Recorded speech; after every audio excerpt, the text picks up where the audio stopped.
Kirk is not an attorney. This is not legal advice. This is to be considered for educational purposes only.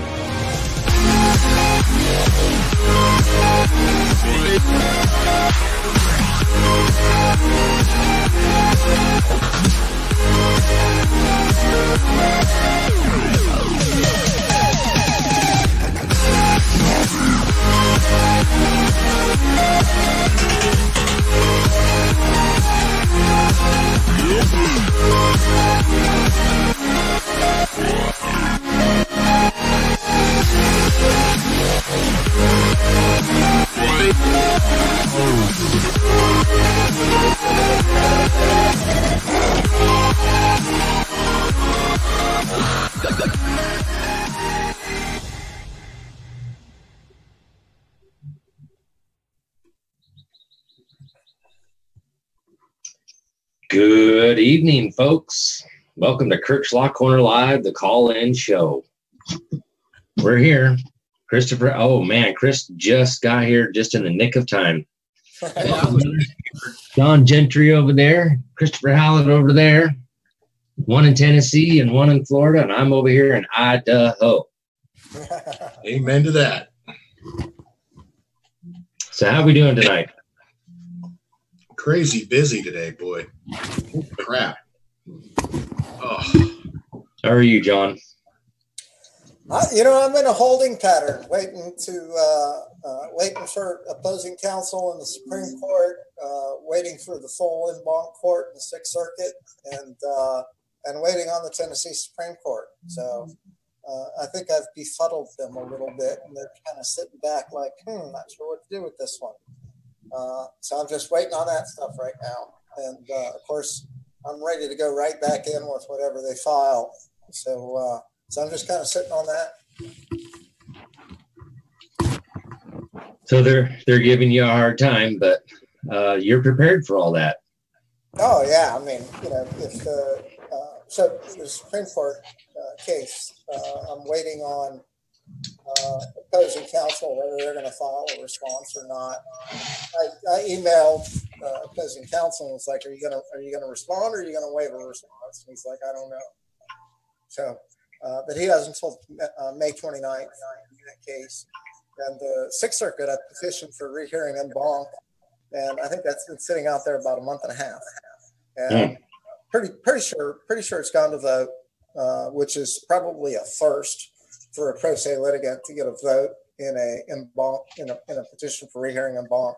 They never grant rehearing en banc even for attorneys, and I think for a pro se litigant it'll probably be a first. I don't know if it's gone to vote or if the vote will be in my favor, but just to get a vote shows that there's not consensus in the court.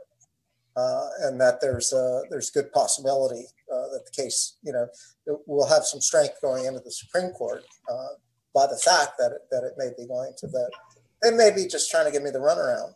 It's hard to tell. That's a favorite game that they like to play, is when they don't know what to do, they just don't do anything and they sit on the case. And I got an answer for that too. If they want to sit on it forever, file a writ of mandamus into the Supreme Court and say, "Hey, tell these guys to get off their butt and do something here." This is not a hard decision. The state's enacted on constitutional laws.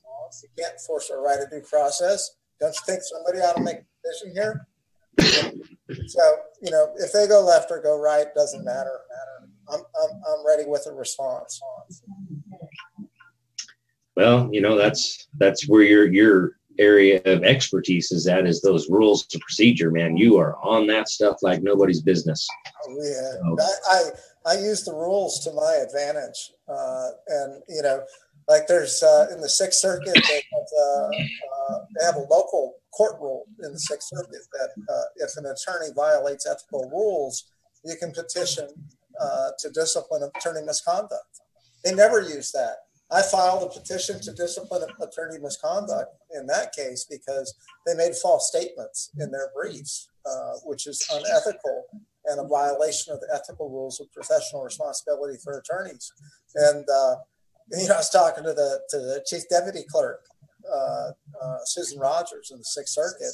And she's like, we've never got one of these. And I'm like, well, I'm not surprised, but you got one now.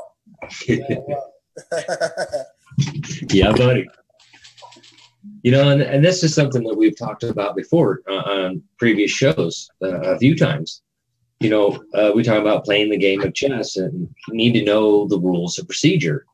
And going back to raising your hand to be heard, I've heard this several times, and even myself have been told, well, you got to have a notice of appearance before I can hear you. I'm like, what?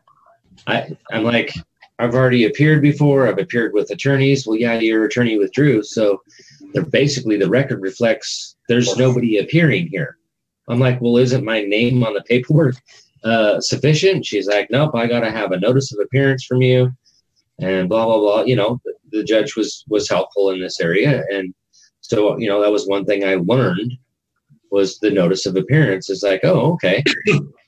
So, you know, reading these rules of procedure, you know, another one that I found was that this is an oxymoron here, which I keep running into a bunch of these oxymorons, but we have to put them on notice that we want them to follow the strict rules of evidence. And in reading that, going in it, well, if you don't put them on notice, then all of this hearsay rules of evidence apply.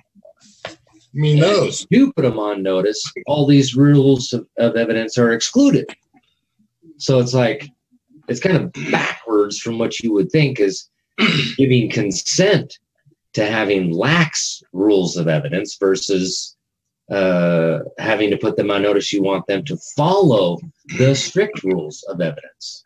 You know, it's funny you bring that up because one of the cross claims I'm working on now as part of my cert into Florida Supreme Court is I'm basically telling them you are granting yourself different forms of advantages or emoluments. And these are just, you know, multiple examples of things you can't do. And here's how we know you can't do that. So, and yeah, that's why I said it's an interesting, you know, it's interesting how this thing is coming together. It's gonna be mammoth, John. You're gonna be proud. But yeah, to challenge them under these different emoluments, you know, people think that an emolument is just a paycheck. It's more than the paycheck. Believe me, it's so much more. There's you know, I've incorporated a lot of your work into my case in a little different way. So, for example, in Tennessee, they enacted statute. These are common across the states. They enacted statute that said if you sue a judge, then and he wins the case, and they always win because the courts will not enforce the Constitution against judges anymore. If the judge wins the case, then you have to pay his attorney fees. Like, they don't have that law for anybody else. It's just for judges. Well, right. That's an emolument. That's a privilege that's granted to a person in public trust. And they can't do that. It's in violation of the state constitution and the federal constitution. So, as well as their canons, right? Because that places a financial interest in the outcome of the case. That's under Federal Rule 28C, right? Yeah. So a lot of people think that emoluments is, like they're coming up with this crap against Trump that if somebody stays in his hotel, they're paying for a service that he provides. That's ridiculous. There's nothing related, at all. If they could, you just can't misconstrue that. That's not an emolument violation. When you're doing them a special privilege and you're creating laws that benefit individuals in public trust, that's a clear-cut violation of the emoluments clause and why it was enacted. James Madison, Federalist 43. But who knows by what caprice of the states or by intelligent and influential people what might happen. And we see no need to incorporate the emoluments clause today, but we have no idea what's going to happen tomorrow. And that's the whole reason that they put it in it. You know, right. Who knows by what caprice of the states or by influential people. And that, you know, this is exactly what James Madison was talking about, is caprice of the states. They're no longer Republican in character. And so, you know, through their unconstitutional actions, they're violating the emolument clause. Yep. And it's funny, you know, when you talk about, you break this thing down, one of the most interesting questions I get is, you know, tell me about your interpretation of the UPL statute, you know, the unauthorized practice of law. Well, first of all,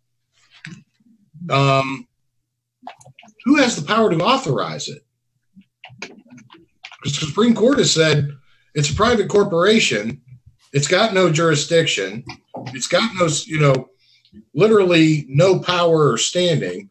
So this is, I think we're going to see the answer to this question with this whole Rosenstein-Mueller clusterfuck going on in D.C. right now. That's why I said, you know, watch the smoke and mirrors, because that's really all it is, smoke and mirrors, which brings me to what I got up on the board here. And I'll turn this around so you guys can see it. See if I can pick up this. When you look at our, this is a good civics lesson. Look at the back of our money. It shows the pyramid with the all-seeing eye, right? To give you the perception there are three branches of government, right? Well, when you look at the pyramid from the top down, how many points do you see? Because I count 4, right? So when you look at the brilliancy of the brilliance of the architecture, right? The Freemasons, and, you know, I don't know if we buy into all that crap, but the Illuminati, the Freemasons. Right. So, I mean, they're trying to make you perceive this thing as a 3-sided triangle when it's not. It's a 4-sided square. So when you look at the genius of that architecture going all the way back to ancient Egypt, right? These guys think that they had some kind of brilliant idea, that they thought of something. I mean, really? So it's hilarious when you look at, you know, not just, you look at everything in totality. You know, you see the architecture, you see it in literature, you see it obviously in law. I mean, history. I mean, it's all there, every bit of it. That's one of the reasons why, when you know, there was a time when you would go to law school, you had they wanted you to have what was called a well-rounded education. They wanted you to be schooled not just in the law.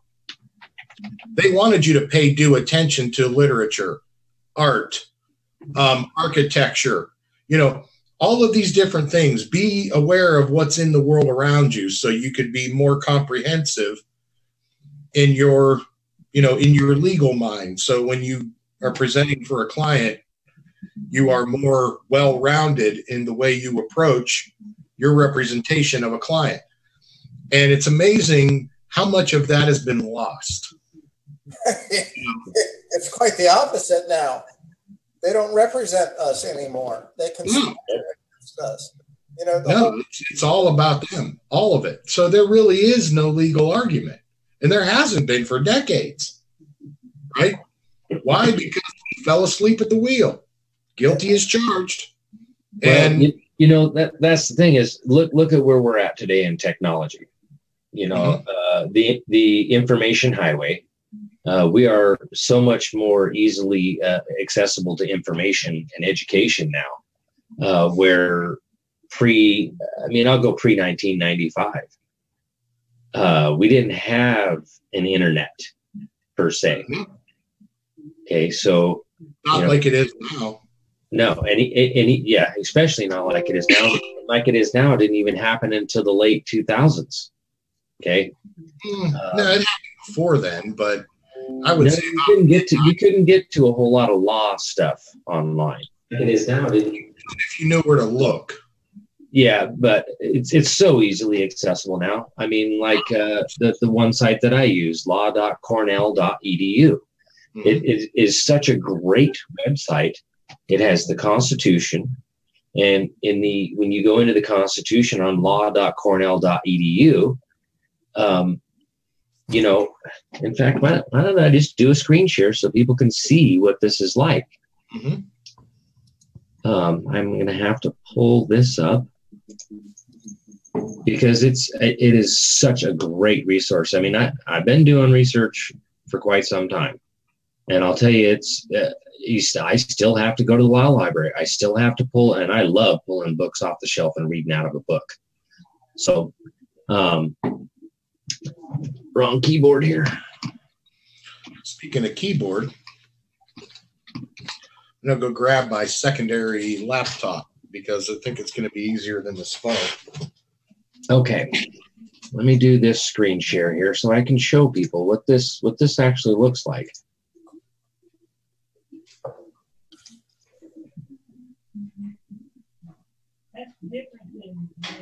And is it going to work?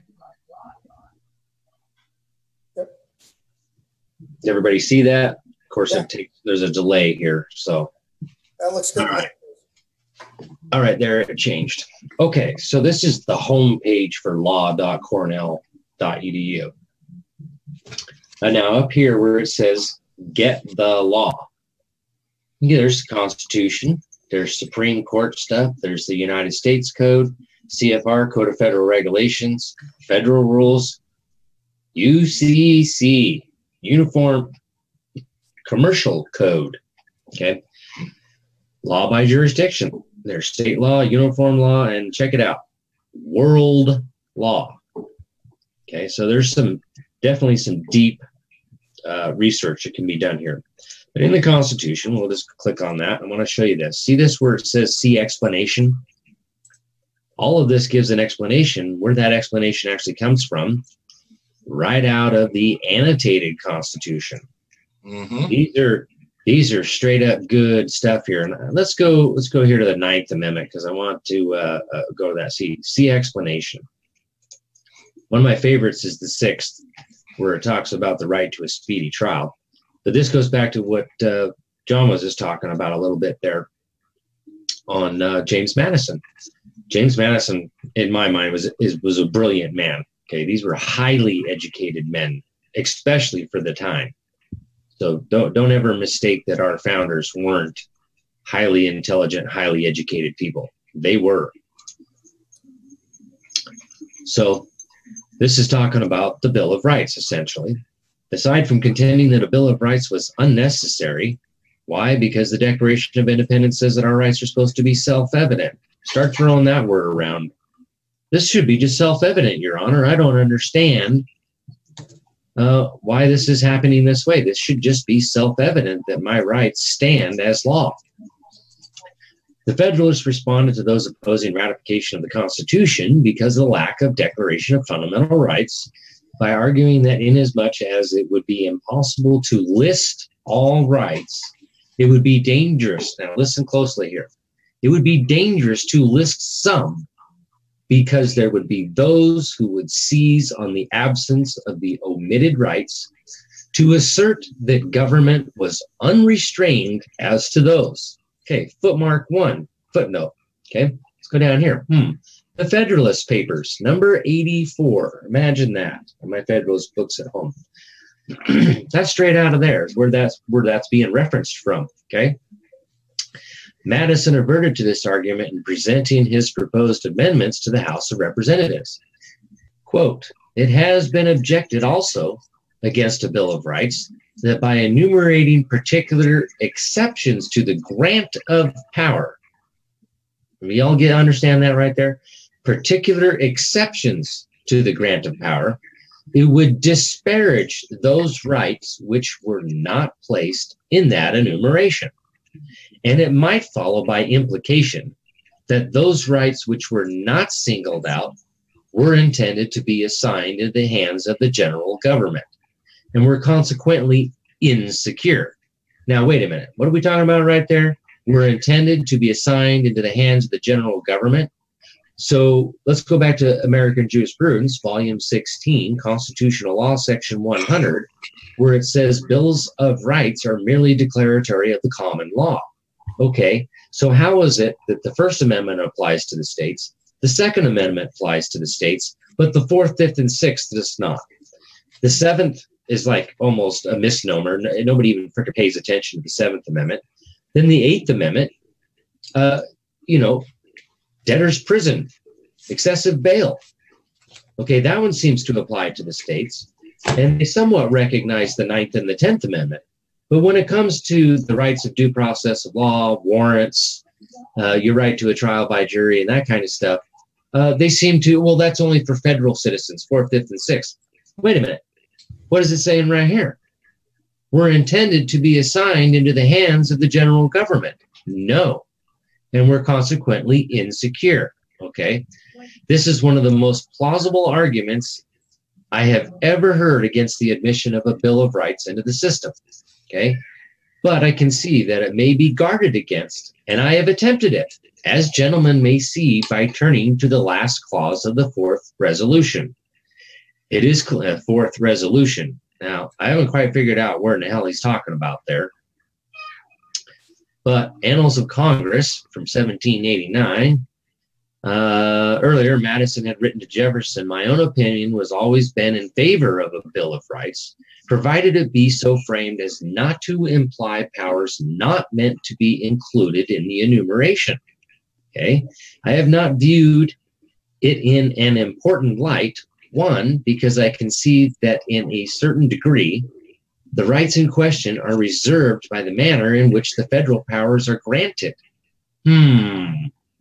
So our rights are reserved in the same manner that the powers are being granted, as in we're granting you these powers, and the powers not delegated here are reserved to the people, right? Because that's what it says. And this is why it says what it says, because that's the way Madison wrote it. Number two, because there is a great reason to fear that a positive declaration of some of the most essential rights could not be obtained in the requisite latitude. I am sure that the rights of conscience, in particular, if submitted to public definition, would be narrowed much more than they are likely ever to be by an assumed power. So right there, anytime that we would list a right, it's going to be defined, which we find this quite often through their stare decisis case law, that they will narrow, oh, well, the Fourth Amendment doesn't apply to the states, the Fifth Amendment doesn't apply. Well, wait a minute. How is that? How is it that the First Amendment applies to the states, the Second Amendment applies to the states, but not the Fourth, Fifth, and Sixth?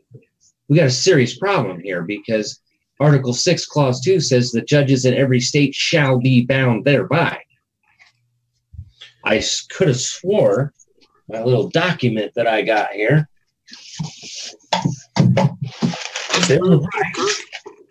Every damn day. 256 proposed articles of the Bill of Rights. Okay, see that?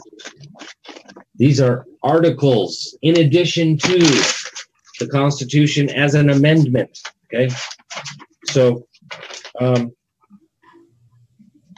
this was the 13th. There was originally 12. Pardon me, 12 that was finally proposed, and the first two were not ratified.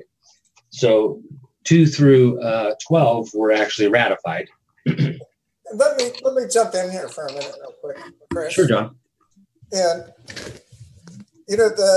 can you turn off your screen share for a second? So Kirk is going into the fundamentals about our rights. Why do we have these rights? And some of that is hard. That is hard reading.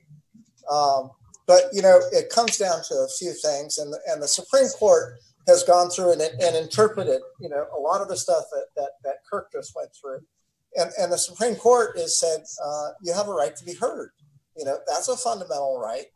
So if the courts are not allowing you to be heard, that's a violation of your right of due process. the Supreme Court has said we have a right to confront adverse witness testimony. Tennessee has enacted in a statute. They say, it started off that this law started off a long time ago that you cannot subpoena legislators to trial during congressional proceedings. And the purpose of that was reasonable. They didn't want people tricking and playing games and subpoenaing legislators to trial so that they couldn't go vote on law. And that was 70, 80 years ago. And that was a good wholesome reason for that law. But now they've bastardized it, and they've come back and they said, well, you can't subpoena doctors, dentists, psychiatrists, and they just added licensed clinical social workers. The Supreme Court, the old Supreme Court, not the new one that doesn't care about our rights, but the old Supreme Court that was there for the purpose of ensuring enforcement of our Constitution. The old Supreme Court said we have a right to confront adverse witness testimony. They have a right to be heard. You have a right to present testimony. You have a right to confront adverse witness testimony.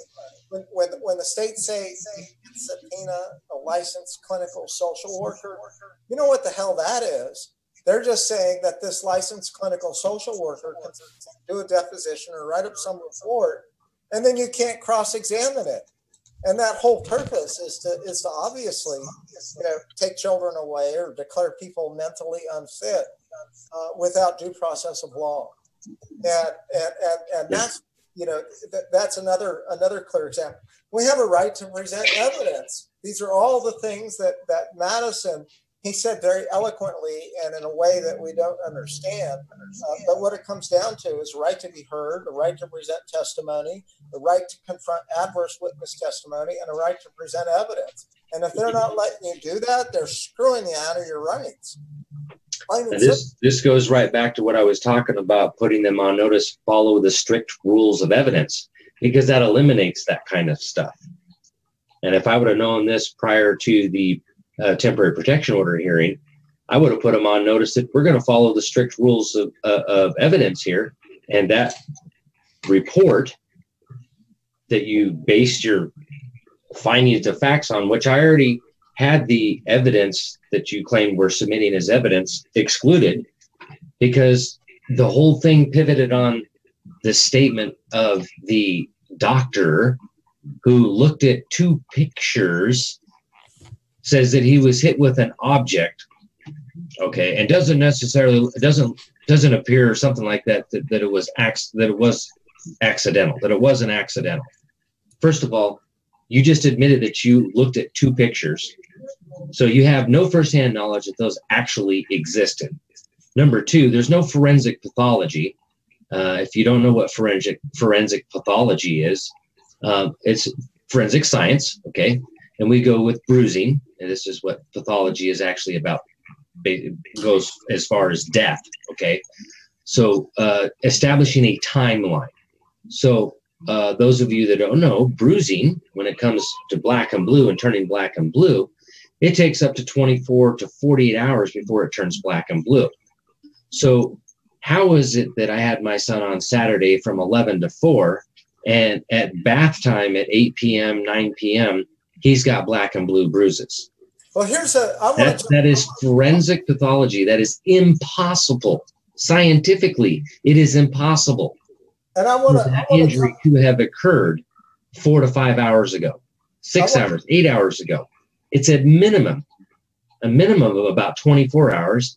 And right here with my own cousin, she bruised herself at work. When she came home, we looked at it. It was like 9 o'clock in the morning. This was 7 p.m. at night. It was red. At about 9 o'clock in the morning, I asked her, I said, just take a look at your leg, which happens to coincide with what happened here. And sure shit, her leg started turning black and blue at the 24-hour mark. And let me jump in on that point, Kirk, because I know you told me this in your case, and I've heard this in a couple of cases, and I heard it again today. And you told me what got submitted to the court in that case was a photocopy scan of a picture that was grainy, and that you could not decipher even who the child was hardly in these things.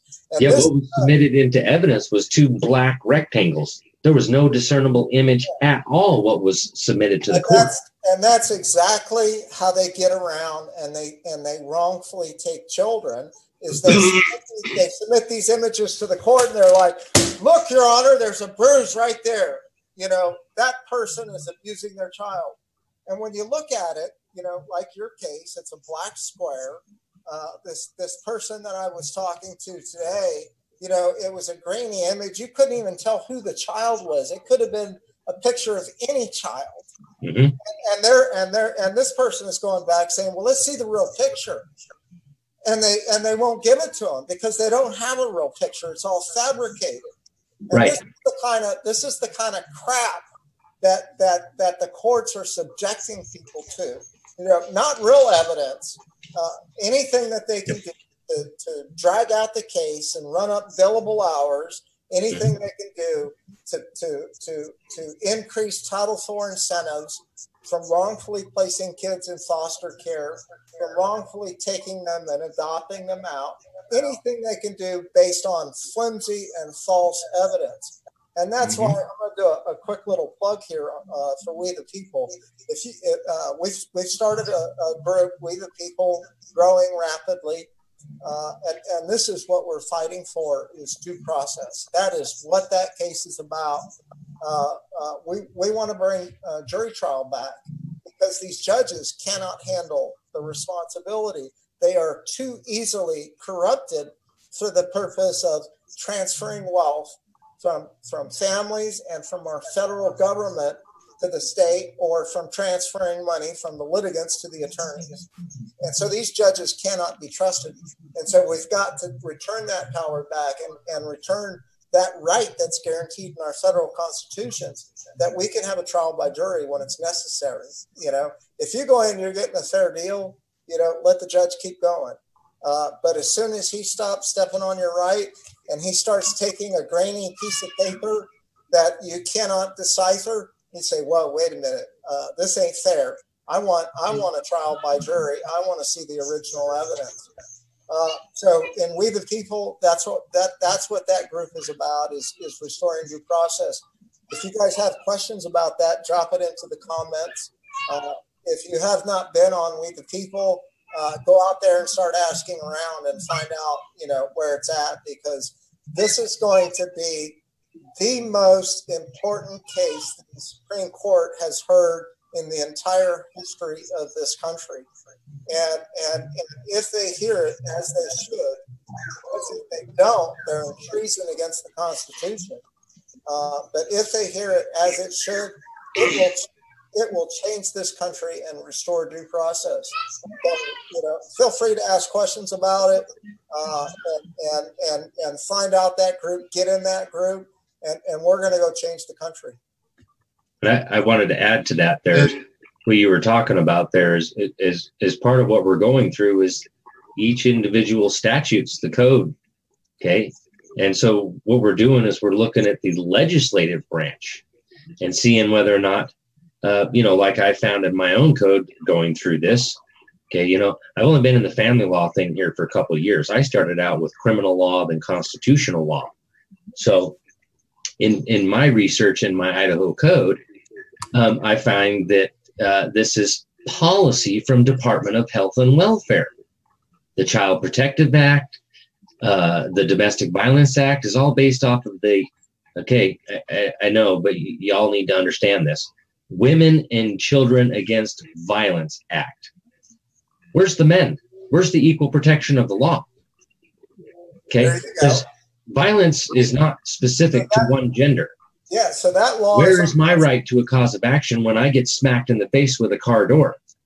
Yeah, that's exactly right. And every state, and this is going to be how we get standing in the United States Supreme Court. Their primary jurisdiction is to determine whether state statutes are constitutional or not. That was the whole purpose of the Supreme Court and why it was founded. And so we're going to go in and say that law in Idaho is unconstitutional because it doesn't provide equal protection. protection. It is repugnant to our form of government. It is repugnant to our Constitution. Well, here's the thing. In 2000, there was a United States Supreme Court case that found the Women and Children Against Violence Act to be unconstitutional as it violated the Commerce Clause, Article 1, Section 8, Clause 3, and the 5th section of the 14th Amendment. Still on the books. Why is it still on the books? It's because nobody will question it. Nobody has the legal ability to draft a complaint and get it through the federal court system to get it to the Supreme Court. And no attorney is going to challenge it because they use these unconstitutional laws to deprive us of our rights. Well, guess what? These guys just found a team of men, and they have assembled the people of this country together, and we're going to bring it to them and say, this is crap, get rid of it. Well, when I brought this up during my motion for dismissal at the protection order hearing, I said, hey, obviously you guys aren't aware that, but in 2000, the United States Supreme Court case, right off of your own frickin' code that you found full faith and credit from 1994, Title 18, okay? Title 18, that's right on the full faith and credit, right on the front page of the protection order, was found to be unconstitutional. The code that you're getting your full faith and credit from is void for any effect inside the borders of a state. And the judge just kind of was like, what's the matter? You ain't been keeping up with your court reports over there? You're supposed to be reading those every year. So what do you do when you're imposing this upon the people? I didn't make it just about me. I made it about everybody. Yeah, and that's I flat out told him, this is unconstitutional. It's already been deemed unconstitutional. It's ruled unconstitutional back in 2000. Why are you still using this right here? Right. And you're gonna. And there's just no real answer. You don't, I have jurisdiction. I have jurisdiction. No, you don't. You don't have any jurisdiction because you're not a party to the case. The answer is they don't even. It's not that they don't even have jurisdiction. They don't have standing. Right. Remember? Right. So and without standing in I did say in my closing argument, I said this form document and this forum has no standing in law because this has already been deemed unconstitutional back in 2000. And this process that you're putting the people through has no standing in law. Why I put them on judicial notice of this? Because nowhere in here does the process that you're claiming you have jurisdiction under exists. It doesn't exist in here. And you have to ask, again, why is this crap still on the books if it's already been determined unconstitutional? And right. And here's your answer. Your answer to that question is political parties, right? Which is where I go into this. Both Pennsylvania and Texas, we have similar language with respect to this, but Texas is expansive.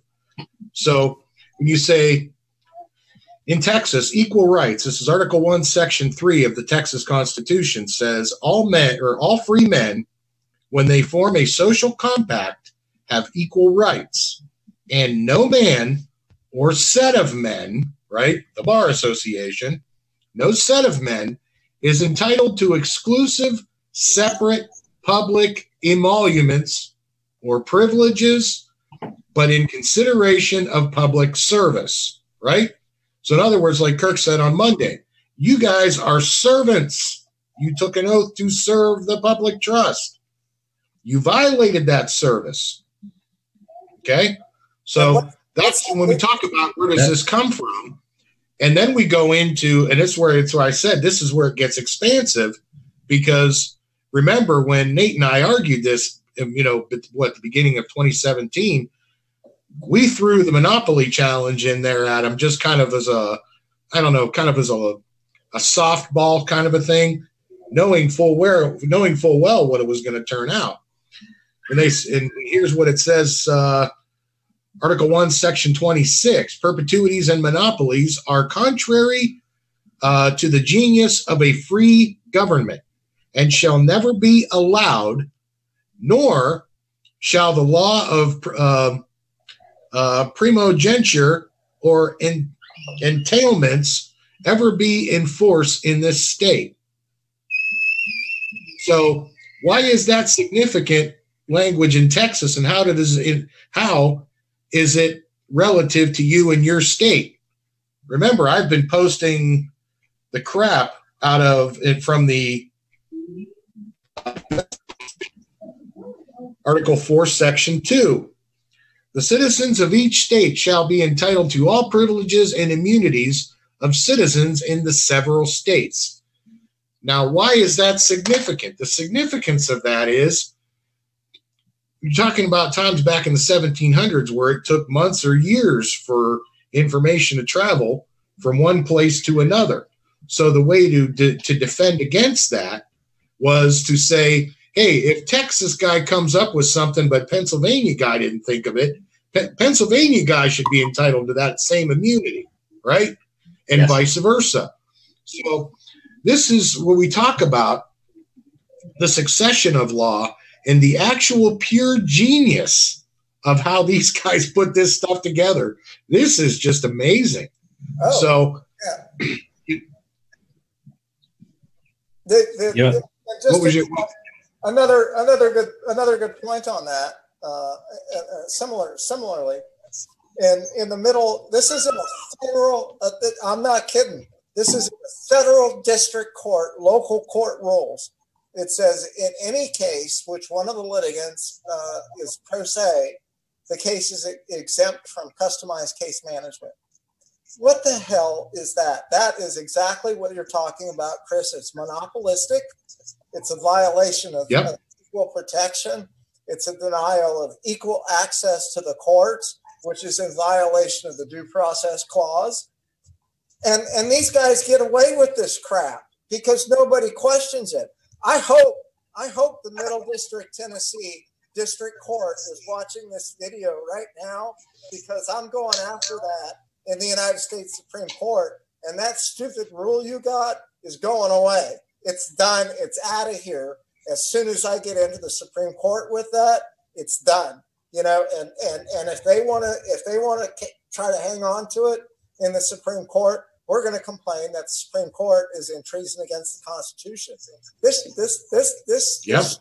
shit show is done, man. It's not going to keep happening. It's over.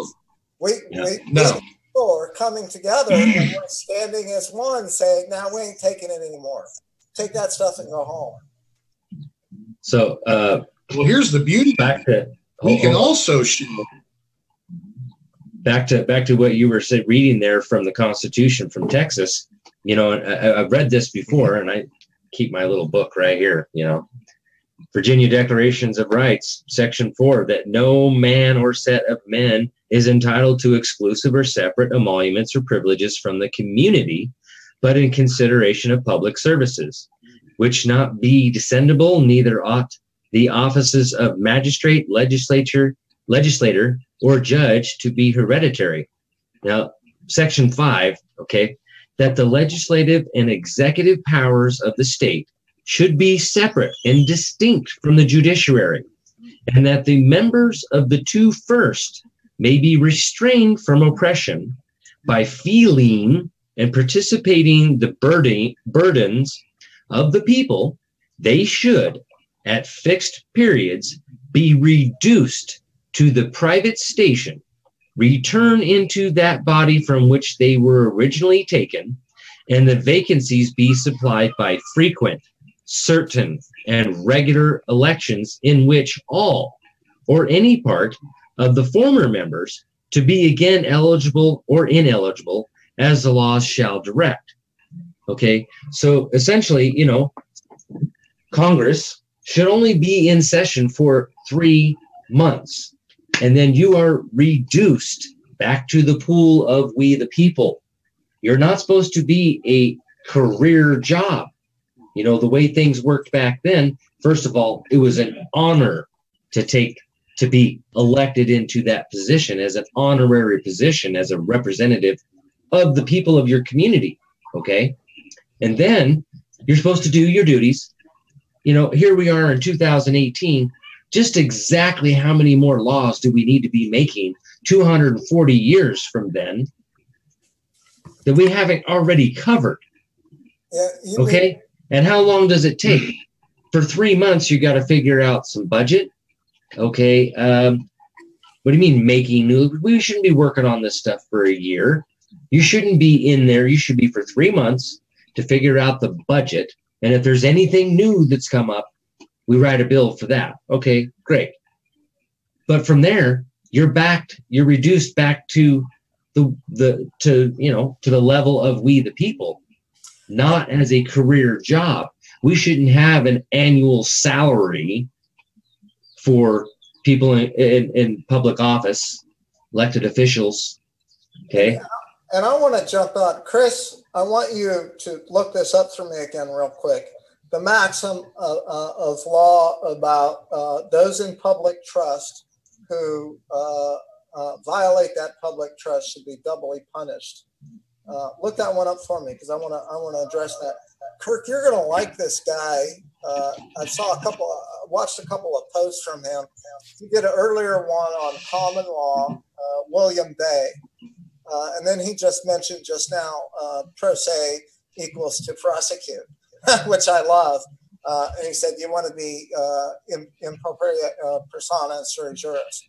And yeah, you want to be sui juris. And that's how I perceive is sui juris William. Pro se, and Kirk does a much better job of explaining pro se and sui juris. So I'm going to turn that over to you. But before I do that, he also mentioned about the common law. And I know, Kirk, I know you love this guy already, and you haven't seen his comments. But William, one of the things that we're looking at is when we go into the United States Supreme Court, we're filing an extraordinary writ in the nature of mandamus, demanding reform of our governments as guaranteed by our state constitutions. Most all of our state constitutions say we have a right to reform the government in such manner as we think proper. This is an unalienable, indefeasible right to reform the government. So we're gonna assert that right, but I think we're gonna take it a step further. I'm still researching it, but it may be a common law extraordinary writ in the nature of mandamus, and then we can just tell them to take their stupid administrative rules and go away, because we're coming in as the people, and we're coming in under the common law. So, Kirk, though, I wanted you to jump back on that, because that's a really great point about sui juris pro se. So you do much better job. So right here, I wish I had my 6th edition with me down here, but it's at home. So this is my 9th edition. And this just shows how things have changed between the 6th and the 9th. In propria persona. Let's see, where did it go? Okay. Latin. In one's own person, see pro se. No, that's not true. In my 6th edition, you know what it says? It does say in your proper person, but it says if pled by an attorney, they admit the jurisdiction, then take leave, which means they go in and they admit the personal jurisdiction. They admit the subject matter jurisdiction, okay? And they take leave so that whatever happens from here on out happens to Joe Schmuckatelli over here, that I'm the one I'm representing to the court as a ward of the court. Joe Schmuckatelli, huh? That's right. I love and then that. you have sui juris. Sui juris means you're of lawful age, which sometimes can be 21, and in some cases it's 18. So in lawful age and of sound mind, okay, and perfectly capable of handling your administrative duties. Now, there's also in personam. In personam is that's where you flip the whole case around and you become the moving party, which there's that legal maxim out there that Chris puts out once in a while. Okay. By pleading, you become the prosecutor. So Res excipiendo fit actor.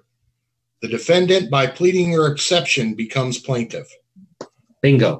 So because you're supposed to settle, you're supposed to settle out of court if you're in the wrong. You only plead, and you wouldn't plead not guilty. you would plead in the form of demur, which is, I'm objecting to the personal jurisdiction, impropriety persona. That's that notice of special appearance.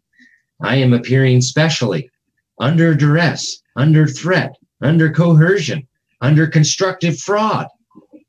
Okay, that's one that we really, really need to understand, constructive fraud, because that covers just about everything out there.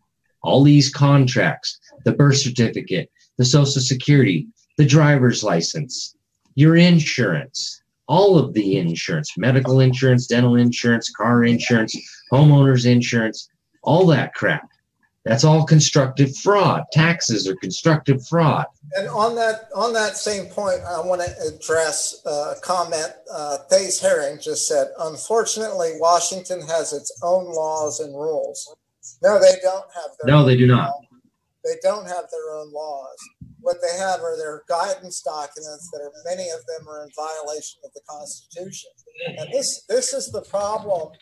This is the problem that I see with a lot of self-represented people, is they get in there and they say, pro se's don't get customized case management because the local rules say so. Stick to local rules where the sun don't shine. I don't care about that rule because it's unconstitutional and you can't use it on me. And if you try to, I'm going to complain about it, and you're giving me a really great issue to raise with the United States Supreme Court. So I'm okay with it. Committing treason against the Constitution. Because I'm ready to come back with it. So,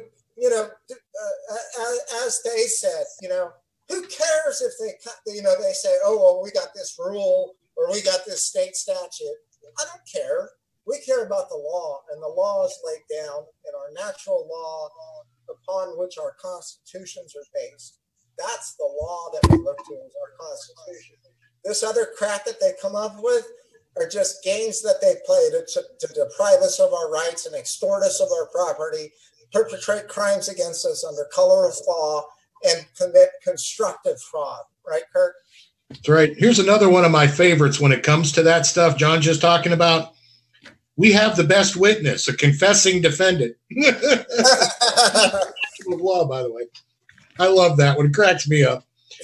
The one you were asking me to look up, John, is he who under the cloak of the law acts unjustly should bear double punishment. Is that the one you're talking about? Yes, that's exactly. And that's how we're going to go after these bad actors.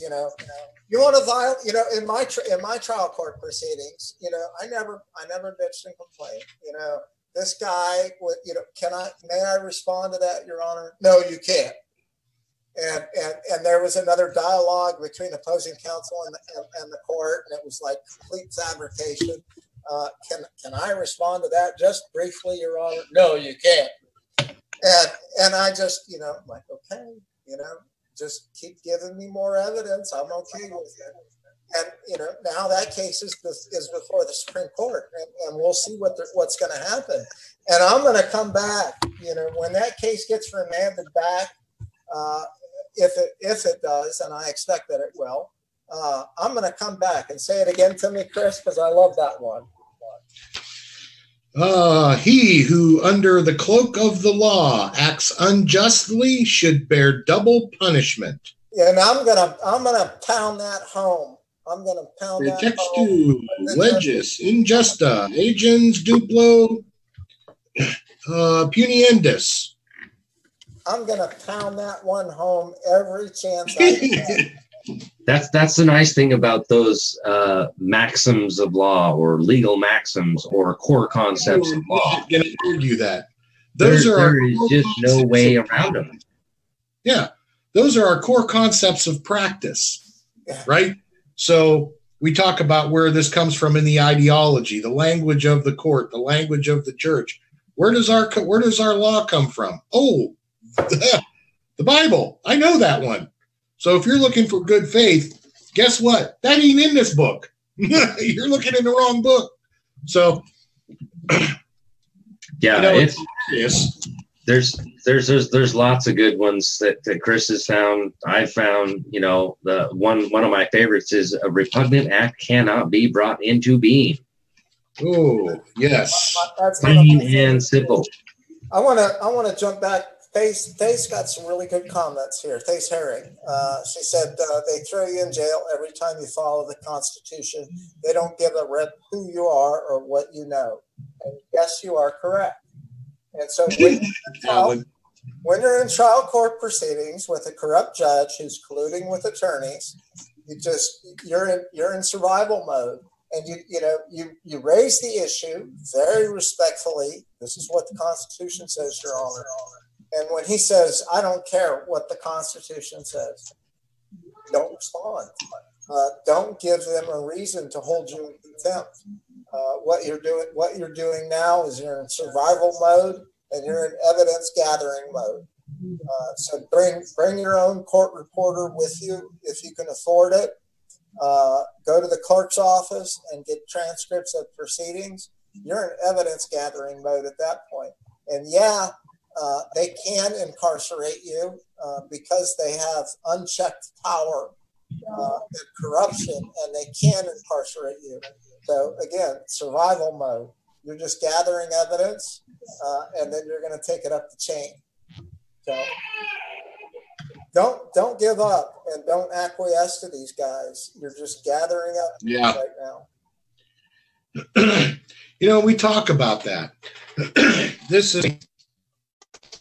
Kirk brought this up a while back, and it's also very apparent. Now we say, why do you use the district court to just get your stuff on the record knowing full well what they're going to pull? Well, the difference between these lower district courts and the higher appeals court and the Supreme Courts is the methodology and the practice, right? That's why I keep saying the space between spaces, the theory. We know what the theory says. The theory is all over the place and everything that we're talking about.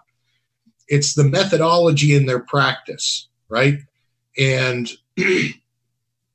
that in lies the problem, right? Because we're talking about the higher courts see this from, your basic due process, whatever, right? And which is one of the reasons why Supreme Court won't take family law cases, because they know that scale that they're using doesn't exist in law. My biggest bitch about it is, if you know that, why the hell haven't you declared it unconstitutional back in the 1960s? What was it, 69? When, no, not 69. It was in the 60s. We came when out. Reagan signed the default divorce, 80 what? It started. It started in the 1980s under Reagan in California, and by the mid 1960s, all the states followed California and followed no fault divorce. And you can see a huge spike. I thought it was 74. You can see a. Was it 74 that it was finally signed? I forget the year. But you can see a huge spike in complaints against judges when no fault divorce. Right. Huge spike. I want to really quick, Kirk. Lori Nicholson asked, and this is a good question. What if you are denied transcripts? So this varies from jurisdiction to jurisdiction, Lori. But in Tennessee, we do not have recorded proceedings here in Tennessee. If you want to have transcripts, you got to bring a court reporter with you. So you have to first check. They may not even be recording, and transcripts may not be available. It depends on what your state does. Now, if the states have recorded proceedings, usually for a nominal fee, different states have different fees, of course. I think, like off the top of my head, like Arizona, it's like $150 and you can get transcripts. And so they have the court proceedings that are recorded, and then they pay, some fee to a court reporter who will transcribe it. Now, what do you do if you're denied? Well, the first thing is get it in the record. Motion for court to provide transcripts and say, I went to the clerk's office, I requested, and I was denied. Start evidencing it in the record. And if you can't do it then, go to federal court and file a petition for writ of mandamus and say, order the lower state trial court to provide transcripts. And in that petition for writ of mandamus, use a federal court subpoena against them. Don't take any crap off of these guys. And the reason they're not giving you the transcripts is because they know that it proves the constructive fraud that they're inflicting upon you. And they're trying to hide it. And that's why they don't want to give you the transcripts. So step one, go to the clerk's office, request the transcript. Well, actually, step one is find out if your state records proceedings, because they may not be available like Tennessee. And no matter how much you ask, you can't get what's not there. But I encourage people, bring your own court reporter with you. I never walk into a courtroom without my own court reporter that I paid for. So I know that behind the scenes, they're not going to manipulate the transcripts, because that shit goes on too. Oh, yeah. You hire the court reporter and the judge doesn't want something in there, it ain't going to be in there. Yep. So it's a lot better to hire your own court reporter. So step one is find out whether the proceedings recorded. Step two, ask the clerk. If the clerk won't give it to you, motion the court. If the court won't give it to you, do a writ of mandamus in federal court and subpoena it. Brian just brought up something interesting. I was trying to read it, but the comments keep freaking flipping. So I was trying to go back through. He said something to the effect of the states don't have to follow the federal constitution, et cetera, et cetera, et cetera. And believe it or not, that's actually incorrect, because the federal constitution is the minimum guideline. The states cannot drop below it. They can provide more protections, but they cannot drop below it. If they drop below it, they lose their, for what else they'll tell you, they'll lose their federal funding because they're no longer in Republican in character or form. So ironically, when we go through and we like for myself, when I discovered the absence of a State Department in so many states, Utah being the one off the top of my head, there's actually no Department of State in the state of Utah. If I wanted to send my reports in that case, I'd have to send it to the Lieutenant Governor. There is no Inspector General. So that said, that state is deficient in its construction and is not Republican in character or form. So when we talk about one of the reasons why Congress never gets this information, right? They don't get this information because that leg doesn't exist. So we walk into court and say, whatever. The judges are thinking, well, this is a republic that's been built for 230 years. What are we missing? So we go in and say, here's what you're missing. And one of the reasons why I've been on Crystal to get me the damn report back is because those orders that basically go in and spell that out actually came from that case, that federal case. So, when it comes to that the fallacy that states are not bound by the federal constitution, that's a falsehood, because they are for two reasons. Number one, they're getting federal funds, right? So if they're getting federal monies, they're bound to the minimum standard of the federal constitution, the republic. And the second thing is, in order to be admitted into the republic, they have to meet these minimum requirements. So states that don't meet those minimum requirements, they're not Republican in character or form. Technically speaking, they're not even states.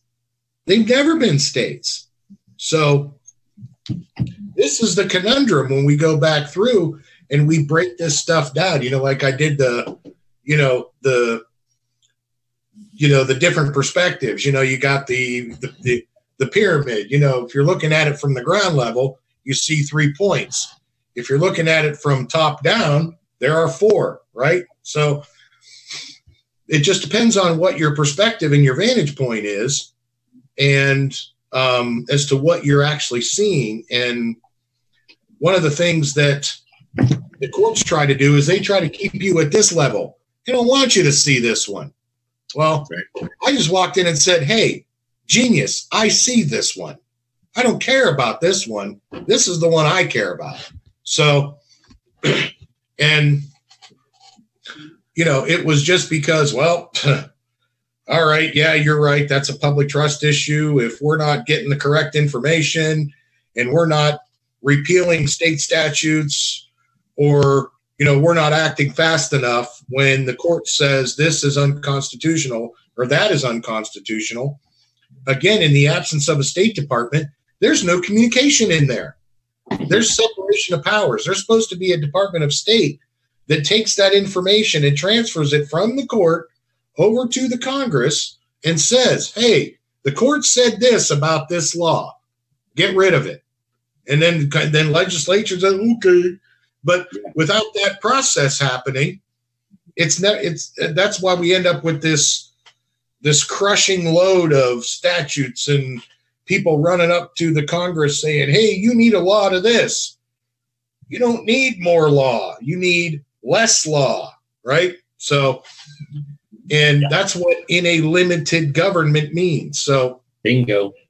As far as trying to legislate through statutes the human condition, that's the beauty of our Constitution and our form of government, is you cannot legislate in all matters whatsoever. Right? So, have we made exceptions? Well, yeah, 230 years ago, they didn't have cars and they didn't have school zones. And Kirk and I disagree on this one. But I think there should be 15-mile-an-hour speed limits in a school zone. That's just the dad talking in me. Again, that's your opinion, but that's how I feel. I agree with 15-mile-an-hour speed limit zones. Well, I don't know. We got into a debate about school zones or something at one point in time, but you know, and that's fine. I mean, you know, it's cool, but there are. I think it is the principle of that, but anyway. Yeah. But the simple fact of the matter is, you know, yeah, we do need to limit ourselves, govern ourselves, right? And if there's jackwagons out there who can't accept the fact that they should drive 15 miles an hour in a school zone, yeah, we need to limit that, right? We need to protect the kids because kids can't protect themselves. So, you know, exceptions like that are to be made. Here's where it gets ugly. You've got that's called, you know, that's a good faith action, right? Next thing you know, you've got all this political hoopla going on around that centers around that action. And you got the left saying, well, yeah, we need a road and I need signs and I need infrastructure to help maintain that thing. And then the right says, hey, I need this for the business to help with the gas station on the corner and the blah, blah. And you get into this whole political shit show about a 15-mile-an-hour speed limit sign in the school zone, which is right up the middle. Wait, what? Go take that somewhere else. That's got nothing to do with the 15-mile-an-hour school zone. Right. But that's the kind of crap that these lobbyists pull in Washington. And, you know, it's I always call them the scamming, you know, the snake oil salesman. That's my favorite analogy when I talk about lobbyists. That's exactly what they are, man. They're a snake oil salesman, a used car salesman, you know, call it whatever you want. So William out here is making all sorts of comments, which I'm well aware of pretty much everything that he's saying there. So the contracts, the admiralty jurisdiction, which we've talked about numerous times on this show. Oh, yeah. Admiralty jurisdiction using the scale of equity, the equity scale. The reality here is statutes, the code is supposed to codify the law. So if the Constitution is the law, you know, that's supposed to be the due process of law to bring things into being, such as the governor, the representatives, or an agency. Okay. So the legislative branch makes the statutes regarding the law, per se, regulating the agency. And then the agency is supposed to make their internal policy that applies to the agents of the agency. So again, back to the contract. So as a employee of the agency, you're under contract. And if we read Article 6, Clause 3, it specifically says anyone from the legislative branch, the executive branch, or the judicial branch, whether you're an elected official or appointed into a position of public trust. Now, position of public trust is different than the public or the trust. There's a lot of different, we talked about this before, and I read it right out of Black's Law Dictionary. Okay. So in the position as an employee, okay, shall be bound by oath or affirmation. So to this Constitution of the United States of America. Why? Because that's the supreme law of the land. That's the supreme due process of law that applies to all states, because that Constitution basically was created and laid down as the supreme due process of law prior to all the other states being created, right? That's our form of government and our style and how the three branches of government are laid out, okay? So statutes, the code codifying the law, which is, again, back to the Constitution, those powers that were granted are the only powers they have to codify. Whatever limitations were in the state constitution, the state legislature has the power to codify those specific things. So when in creating, and I'll take you right back to Idaho Code, Title 74, Ethics in Government, Section 201, the people of the state of Idaho, in creating the instruments of government that serve them, do not yield their sovereignty to the agencies so created. So when we, the people, essentially consent, because we have to give consent to this agency being created, we also have to be within the scope and power and authority within the Constitution and limit a limited government, right? Limit that agency from its inception. Because again, the people of the state don't yield their sovereignty to the agencies created. John, you're muted over there. Thanks. I wanted to step back to the snake oil salesman concept that or that statement that Chris Hallett said. And Chris Hallett found this for me, and I use this repeatedly. And I'm going to share this in my screen so you guys can read this along. Chris, you are so going to recognize this. So this I use this a lot in my case. The defendants of this case are continence men and seek to exploit the personal bias of this honorable court. Now this came out of this was a journal, Yale Law School, Journal of Law and Humanities is where Chris found this, and it says confidence men are not crooks in the ordinary sense of the word. They are suave, slick, and capable. Their deprivations very much on the genteel side because of their high intelligence, their solid organization, and widespread convenience of law, and the fact that the victims must admit criminal intentions if he wishes to prosecute. Society is neither willing nor able to avenge itself effectively.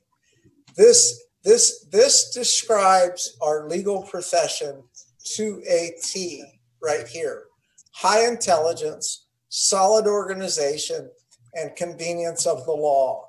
And these guys are nothing but confidence men. That's exactly what they are. It's a con game that they run on us, and they're good at it. But we can be better at it than they are by enforcing our rights under the Constitution and by using the rules and the law, the real law, which is the Constitution, to our advantage. And we can beat these guys. I wanted to go back because there was a lot of discussion about transcripts. And one of the things somebody said on there is, yeah, they didn't put it in the transcripts. It didn't get in there. If most of those transcripts call off of recordings, and then they have they don't have an actual court reporter during proceedings. It's just everything is being recorded. And so when you go look at the transcripts and you're like, wait a minute, I remember this whole thing. And sometimes you don't remember correctly and you might be wrong because you're in the heat of the battle and your mind perceives things differently. And so you think something might have been said, but you're not sure. But subpoena the damn recording. And if you can subpoena the recording through federal court and through a petition for writ of mandamus in federal court, and you guys show that these guys omitted recorded proceedings from the transcripts that they provided you, oh my God, you're going to mess them up in federal court, because that is conspiracy. No doubt that is fraud. It's a whole lot of things. Chris, you can probably come up with 10 USC that's in violation of off the top of your head, right? I mean, so address something here real quick, John. You know, one of the things that we're talking about, we talk about selective case management, selective practice, selective law that they choose, right? This is the significance of what the Emoluments Clause does. Is remember, when they swear an oath to the office, the inherited emolument, the seat they're sitting in, that limits them. It doesn't grant them anything, right? That's the difference between an entitlement versus an emolument, right?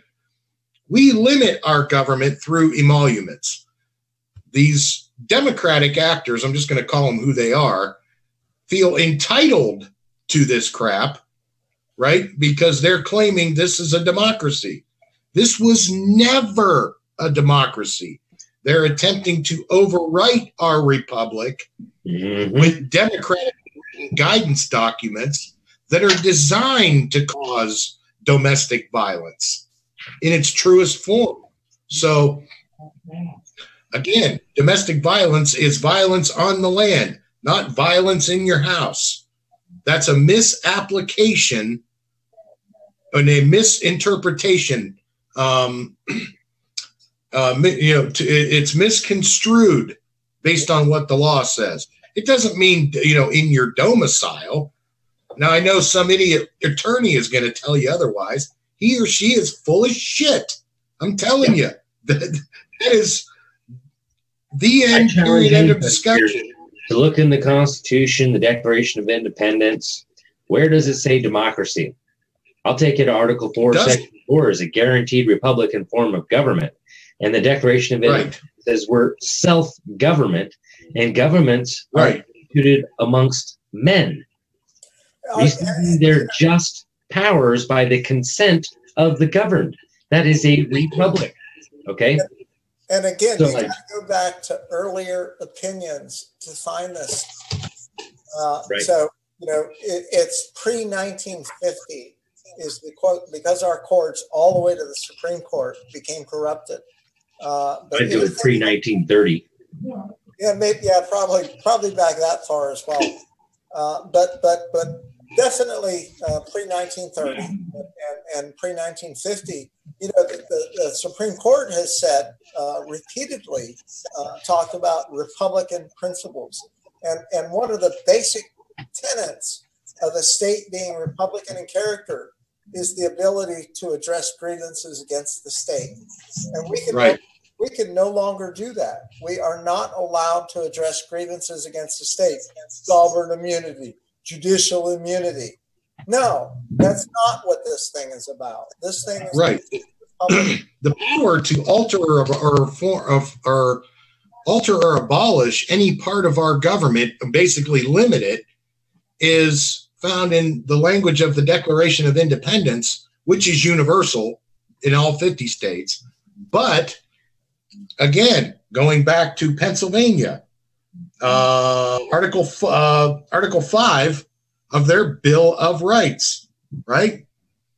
When it says, and not one particular emolument or vantage of any set or any single man, family, or set of men, there we are with that again, who are a part of that community only, and that the community hath an indubitable and unalienable and indefeasible right to reform, alter, or abolish government in such manner as shall be by that community judged most conducive to the people, basically weal.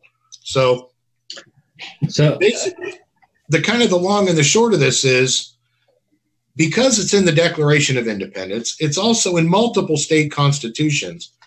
The fact that your state's constitution, yes, is the limits of what your state is. Its immunities are transferable from state to state, right? So again, that's why I said when you go back up to the actual U.S. Constitution, Article 4, Section 2, I'll read it again. Citizens of each state shall be entitled to all privileges and immunities of citizens in the several states. What that means is if California has an immunity, but Florida doesn't list it, in Florida, I'm entitled to that immunity. That's no, you know what? I want to address a couple things here. Chris, I want to address a couple things. Chris just solved a huge problem for me.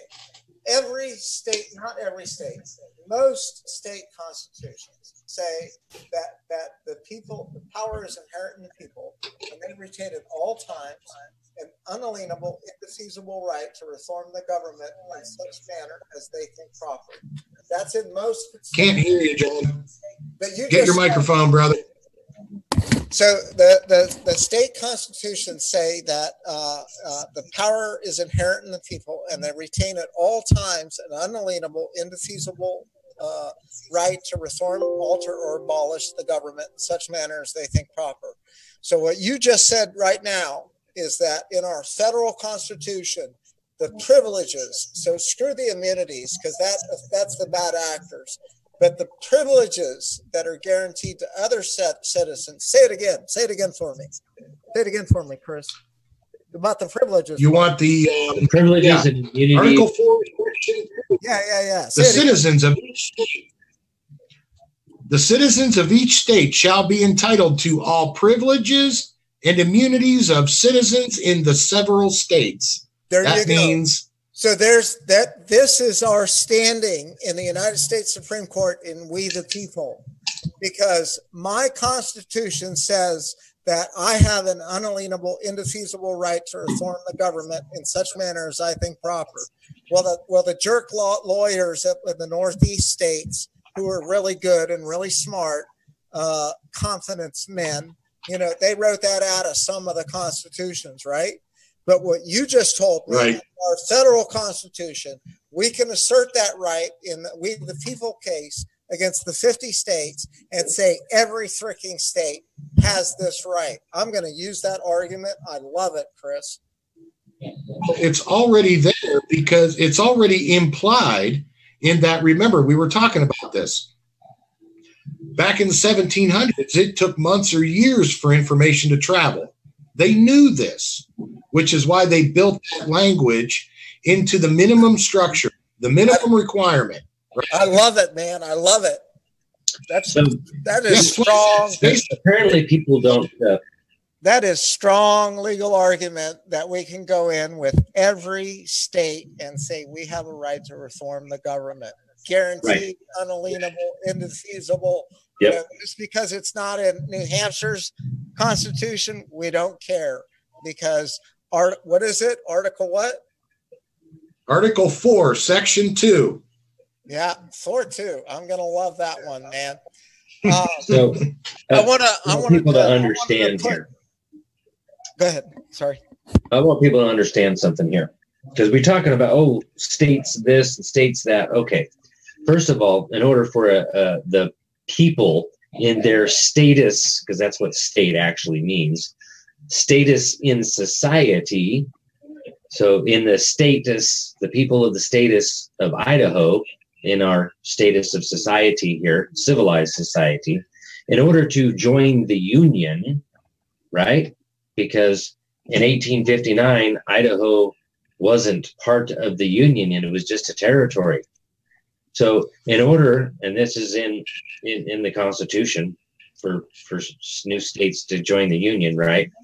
So what happens is we have people from all three branches of the federal government that come in to this territory owned by the United States of America and set up shop and show, okay, this is the legislative branch, this is the executive branch, and this is the judicial branch.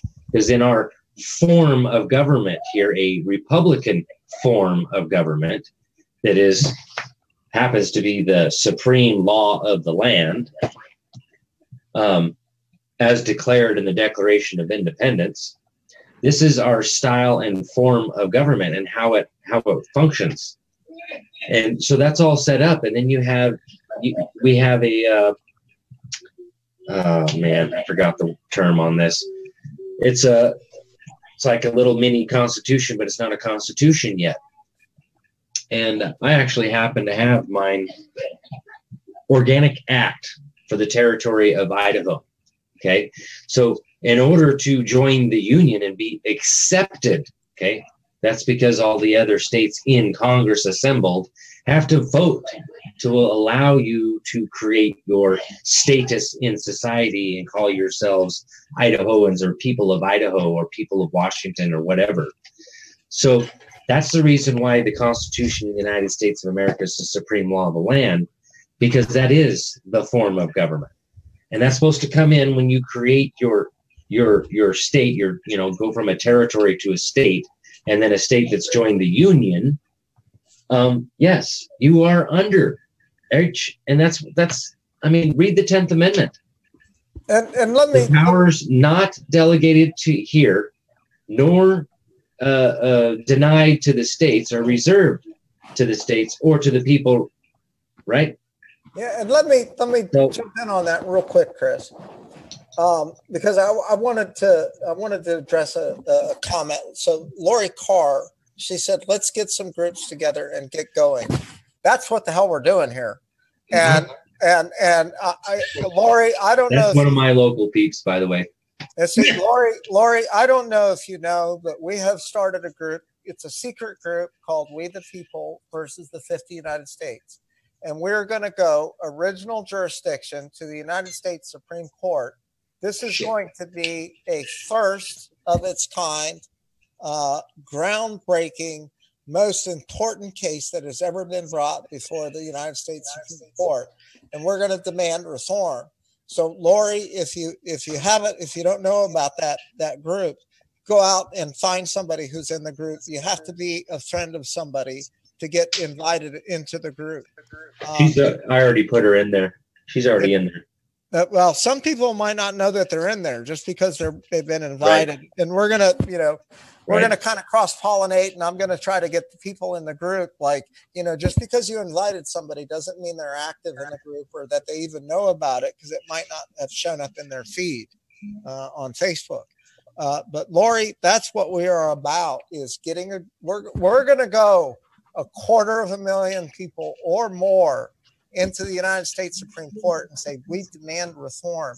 I want to share one little thing here real quick and do a screen share with you guys again, because this tells the story. I put this before the United States Supreme Court. This is in a brief that I have before the United States Supreme Court right now. Governor Carroll in 1822, he said, a well-regulated and independent judiciary is so essential to the character of your state that it has a strong claim on your attention at all times. Now that's really strong right there. A regulated and independent judiciary is essential to the character of the state. So in this case, We the People versus the 50 United States, we are complaining that our government is no longer Republican in character. And we can look back to an 1820 governor who plainly stated, and I agree with him wholeheartedly, that the character of a state is so reflected in its judiciary, it requires your constant attention at all times. What do we contact most with as the people when it comes to interacting with the government? And it's our judiciary, in traffic court, in family court. That part of the government is where we come into the most contact. And it is where it is well evidenced whether a government is Republican in character or not. And so one of the questions I've raised to the Supreme Court is, does a state vitiate its sovereign immunity? Does it vitiate? Does it give up its sovereign immunity when it's no longer Republican in character or form? And the Supreme Court has said yes to that question prior to 1930. And that's what we're going in there, Lori. So, get active in that group. Go out and bring more people in, because we're going to mess these guys up, man. We're going to put this crap to bed. And this is part of what's going to be going on the 19th, Saturday. I'm doing a law seminar Saturday, private, local deal. So those of you that are local here to me in the area, and more specifically in the Idaho 3% National, is where this is a private event. So, Lori, all about that. You're already RSVP'd to go to that. So this is part of what I'll be talking about there. I'll be talking about E-clause. This is stuff that we talk about on here all the time, but it seems like we can't get many people to watch this in here. And again, I have told people before, I'm getting local. I'm dealing with local representatives. Okay. I go down to the Capitol. I talk with representatives down there. I almost ran for public office this year. So, and I want to say about came up with. And I want to say about We the People, we have a judge who's a member of the group, 20-year judge. We have several attorneys who have been disbarred, fighting corruption, are members of this group. We have a couple active bar attorneys who are members of this group. We have several legislators who are members of this group. We have candidates who are presently running for governors in at least 2 states who are members of this group. That we are demanding reform of our government. So these legal, and there's an assistant attorney general that's a member of a former assistant attorney general who is a member of this group. So, this isn't some, fly by the seat of your pants. We don't know what the hell we're talking about. These are legislators. These are legislators and legal professionals who agree that this is what we need to do to bring this country back, to reclaim our birthright and our heritage, to perform our duty as Americans to defend the Constitution. And we're doing it through lawful, peaceful means. And this is exactly what the Supreme Court was put in place for. And we're going to use the Supreme Court for its original intent, whether they like it or not. Yeah. Well, now remember the right to redress government for grievances that we have. That's clear and plain language of the First Amendment. Supreme Court has repeatedly said that prior to 1950. They don't say it anymore. Right. I was astounded. Chief Justice Roberts said that it is more important to preserve public trust than it is to ensure justice is served. That astounded me that our Chief Justice said that. And that is exactly why we are where we are in this country right now.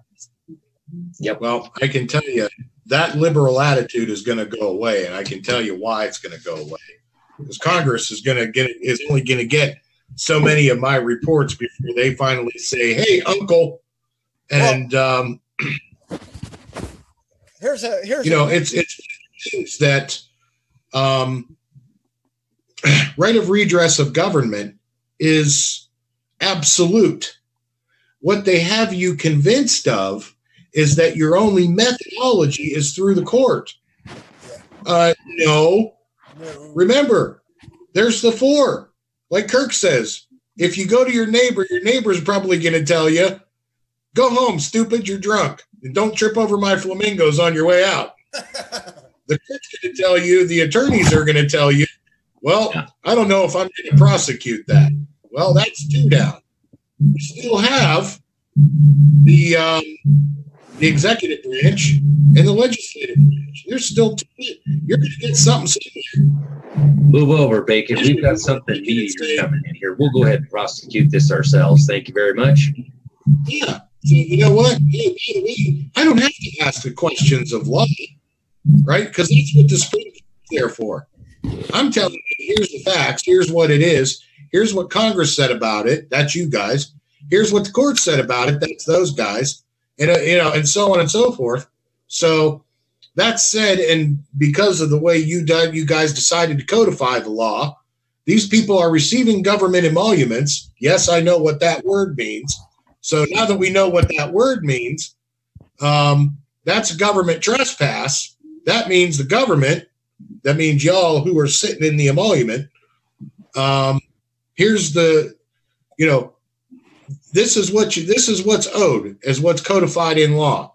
Now, how you go get that money back from the bad actors, that's up to you. I don't care. I don't have a stake in that fight. Yeah, and let me jump in on that point, Chris. Yeah, I'm going to go talk to Congress, and I'm going to tell them, you guys might be okay with the fact that the federal courts, and I have proven it, and it is in case after case. You can look at the dockets, and it's easy to see, it's easy to prove that the federal courts, district courts, circuit courts will not enforce the Constitution against bad actor state officials. They will not do it.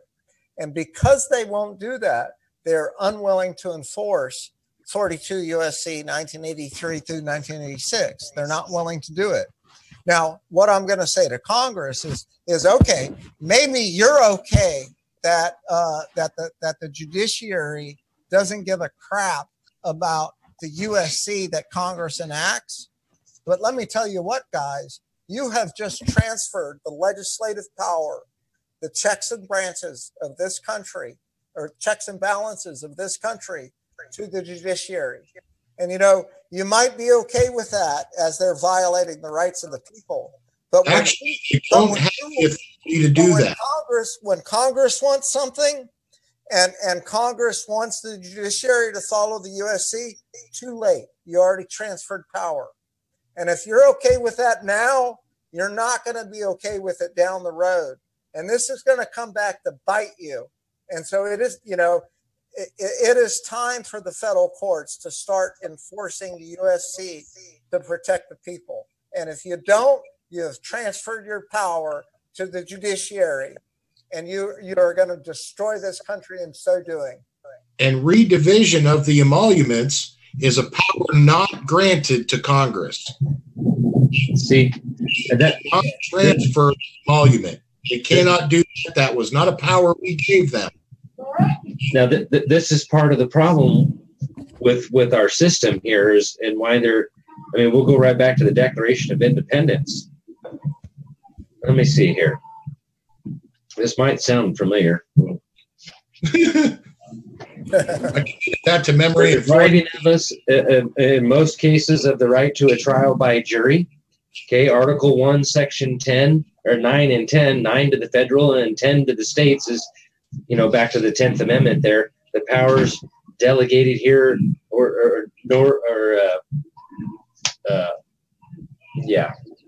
getting brain fried here. Anyway, bills of attainder. Okay, that's legislation that prescribes punishment that bypasses your right to due process of law and deprive you of your right to a trial by jury. Now, the reason why they're depriving us of this right to a trial by jury is because that's that particular right that we have that's a political right to alter, reform, or abolish anything, capital T, at any time, because sitting on the jury, we're supposed to have what's called jury nullification. We're supposed to have the power and say, wait a minute, that statute sounds like it's being used as the force and having the force and effect of law. That's not supposed to have, statutes aren't supposed to have the force and effect of law.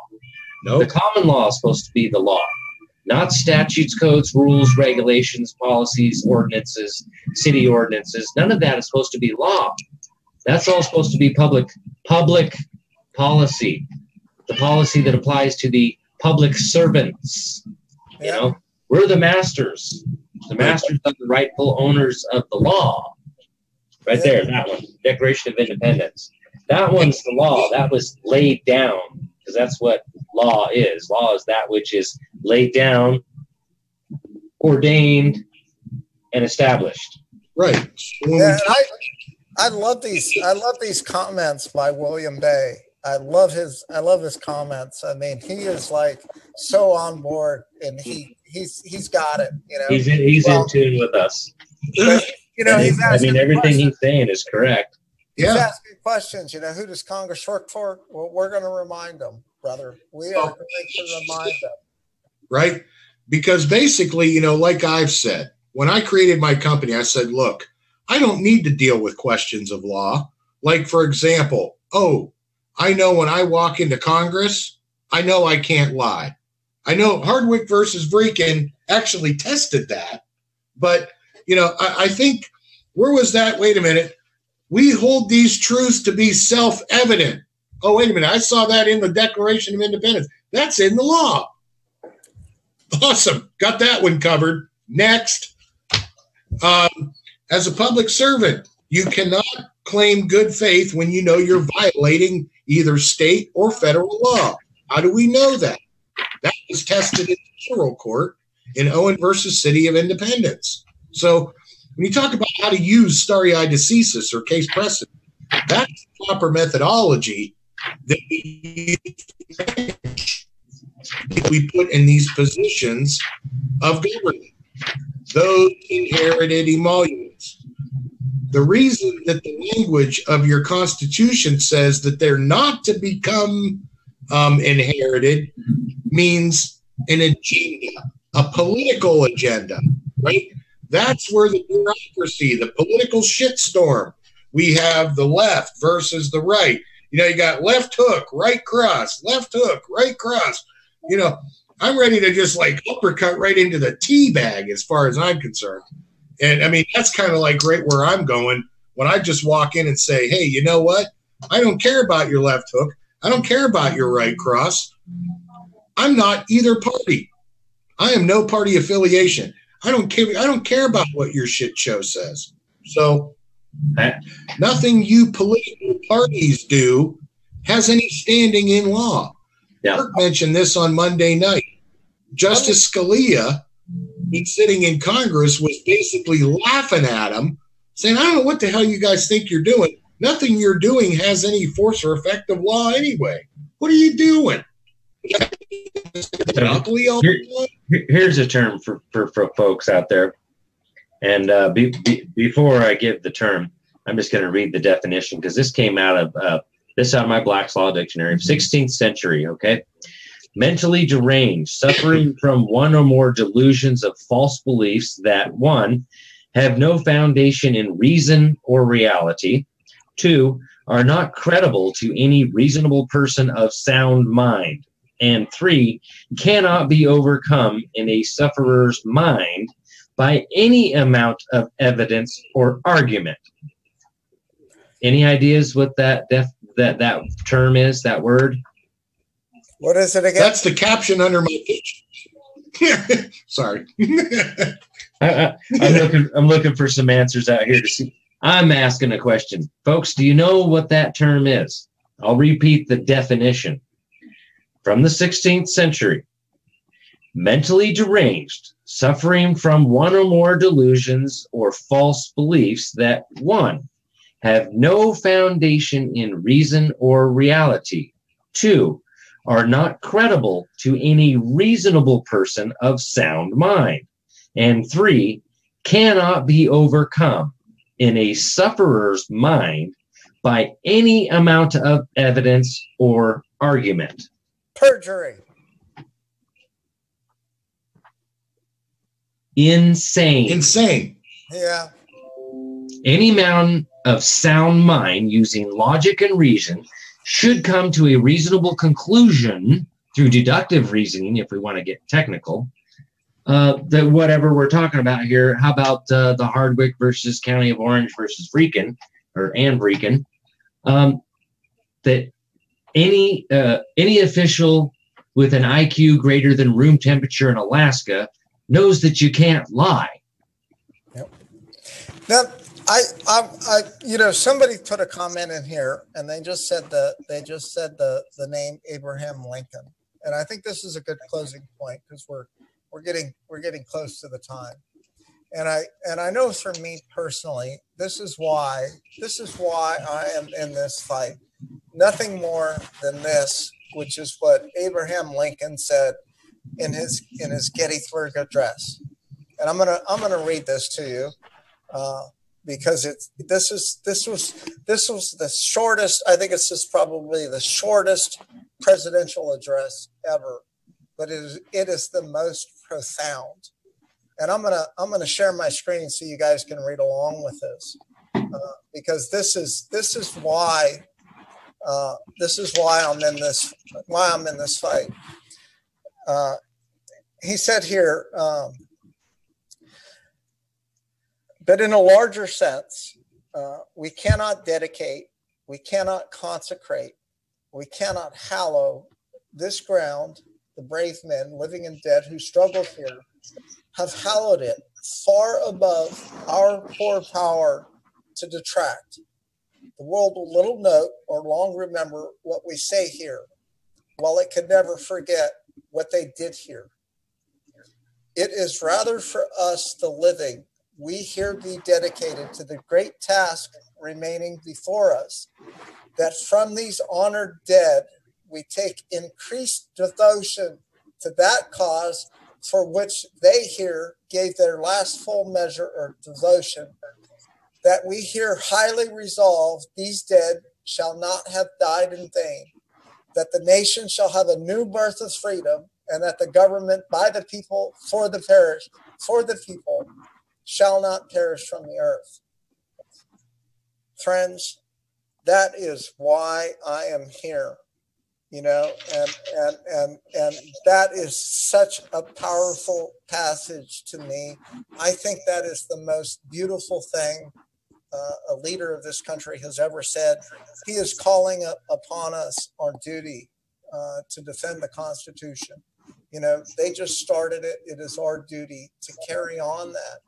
And that's what we're doing in We the People. And so, for the people that are in their group, get off your ass and do your job, perform your duty, and go out and bring other people of this country together and help us reform this broken government, help us heal this country to what we were here for. I lost friends when I was in the military. Chris is a Marine veteran and a fellow brother of mine.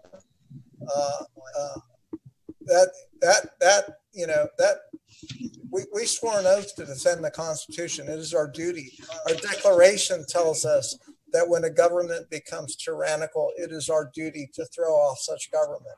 I don't want to abolish the government. I just want to fix it. And I want you guys to help me fix it. So, please help us. Do your job, do your duty, bring people together and help us reform this government. So we're winding down here, folks. We're down to 10 minutes. So in closing here, again, we pretty much just did it. We the people thing. It's our due diligence to educate ourselves. This is the reason why I started Kirk's Law Corner way back before I met Chris and John. And again, I'll put this out there. If you're my friend and go down memory lane on my profile, Facebook profile, I've been putting stuff out since 2011, trying to educate the people on what their rights are. And my motto was basically, what are your rights? Where do they come from in law? And how to effectively defend your rights. So this is evolved into something much greater when I met Chris. And then I met John after reading John's paperwork after reading Chris's paperwork. And Chris is like, well, you know, John's part of the research on this one too. And da-da-da-da-da. And I'm like, oh. And so please take the time to read the stuff in Amber and Stephen, the stuff that Chris has put out there. I've shared it. Chris's E-Clause stuff, the Practitioner's Judicial Report, the original. I haven't quite shared the new one yet, so the follow-up report. And then John's stuff, I mean, it's just take the time to read that stuff because it will blow your mind. And this is the reason why I hit these guys up to come on the show with me, because we are of like mind. And Chris has his strengths, John has his strengths, I have mine, and we're working as a team. And then we got Ted Fogg over there. You know, his strengths are putting this all together and making this all happen like this. So, you know, even though you don't see Ted much over there, we very much appreciate Ted when he's available to do this. So put aside all your personal defects and concerns about who's who and who's what. Stop bashing people. Stop talking bad about people. We need to focus on coming together and unifying under one thing: liberty. What liberty in its fullest definition, right? Clear back to the Magna Carta, the Great Charter of Liberty from 1215, which was forced. King John was forced with a sword to his throat. You will sign this, or we will murder you. We will kill you, and we will go throughout your castle, and we will kill all of your family members if you do not sign this Great Charter of Liberty. Okay? We're in 2018 now. We should be able to sit down, put stuff in writing, have a civilized conversation in front of some very important people, and go, look, man, this isn't right. This isn't right. This isn't right. Can we change this? Can we fix this? You know, not so much as can we? It's a demand. Yeah, we're not asking. Demanding our republic back. Tyranny needs to get kicked the heck back out of here. It's already been put in writing. Declared acts of tyranny. We don't need to discuss. This is supposed to be self-evident. At 2018, clearly this is self-evident that we are in very absolute despotism under an extreme tyranny. I mean, back to Christopher Hallett's original report. We've come full circle in history. Do we really want to repeat this particular part of that circle in history? I know lots of people out there that are prepared to do what's necessary to make that happen. But again, we're in 2018, civilized society. Unless you're insane, there is no reason why we can't use logic and reason and go, that statute is bad. That statute is bad. That statute is repugnant. That policy is repugnant. It's a declared act of tyranny. We can do this peacefully as a nation of people if we come together and like Chris said, you know, put aside the differences. And you know, there's father's rights, there's mother's rights, there's parental alienation. We the people is about constitutional rights that affect everyone. It affects every other right that we have, because if we don't have a right of due process, how do we enforce a right to bear arms? How do we enforce a right of free speech if we don't have a right of due process? And so, you know, that's what we the people is about, is peaceful reform and restoring our most precious right. I think it's the only right that's repeatedly stated in our federal and state constitutions, the right of due process. I think because our founding fathers recognized it as the most important. So please come together with us and join hands with us here and with our friends around the country and let's take this shit down. Yep. Well, I'm going to help you guys out, because let me tell you what the law says about mothers and fathers. Lex non novit patrim, nec matrim, solemn veritatem. In other words, the law knows neither father nor mother, only the truth. That's all it knows. So whether you're a mom or whether you're a dad, it doesn't give a damn. It just knows who's right, who's wrong. In other words, who's telling the truth. And What happened is, are you telling the truth? I want to hit one last question here from William. And William, I love you already, and I mean, just from your comments, I love this guy. But he said, let's bring 1 million of we the people together and watch things change. Now, I'm going to ask you, William, and I'm going to ask you, William, and I'm going to give you an example of a patriot, and I'm going to call out a person here. Cindy Bowers has been working so hard to bring people into the group. She is going out on Facebook and spending hours of her day going out and posting in family rights groups, in conservative groups that are out there, gun right activist groups. She is going out there and busting her ass and bringing hundreds of people together in We the People. That is a patriot who's doing her duty. And God bless Cindy Bowers for going out and doing that work. If everybody were doing that, William, and I encourage you, don't just sit back here and say, yeah, let's get 1 million people, because it doesn't happen unless all of us go out there and do their work and do their job and educate people about what we're doing here and the great importance of it. Us guys here will do the work. We'll write the papers. We will do the legal research, but we don't have time to go out there and bring people together. That's your freaking job. That's the only thing that we ask. We will pay for it. We will print the documents. The only thing that we ask is for you guys to get out there and spread the word, grassroots movement, and we will make this happen, and we will change this country together. I promise you, these 3 men here will not give up. We will fight with every ounce of our energy. I just spoke with a gentleman today who's running for governor in the great state of Montana. And he said, I am behind this. You tell me what I need to do, how I can help. And so many people are behind this. There's so many people that are behind this movement.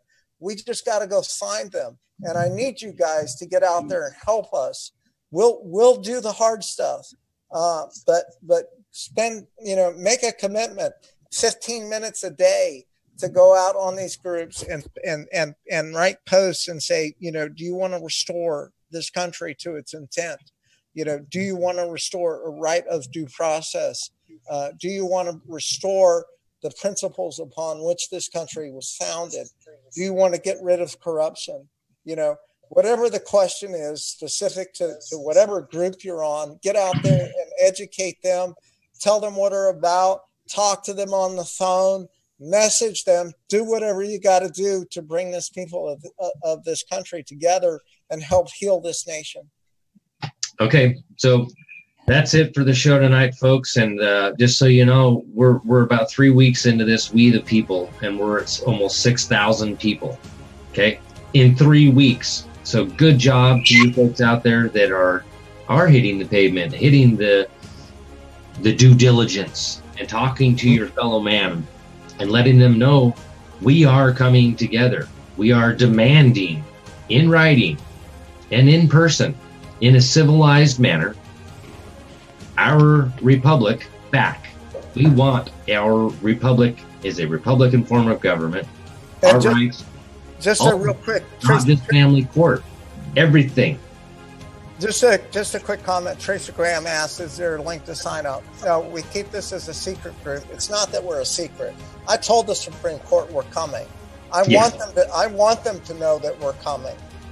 It's not a secret, but I keep it a secret group because I want to keep out the trolls and to keep out the dysfunction and all the problems and all of the enemies that we're fighting.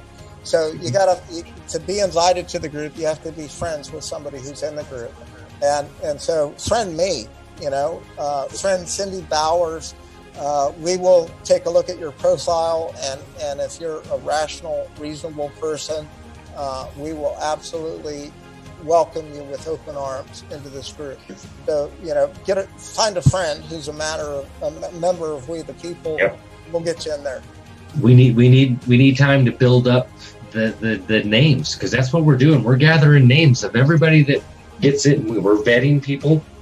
You get into this group, your name is there. Pay attention to what's being posted in there.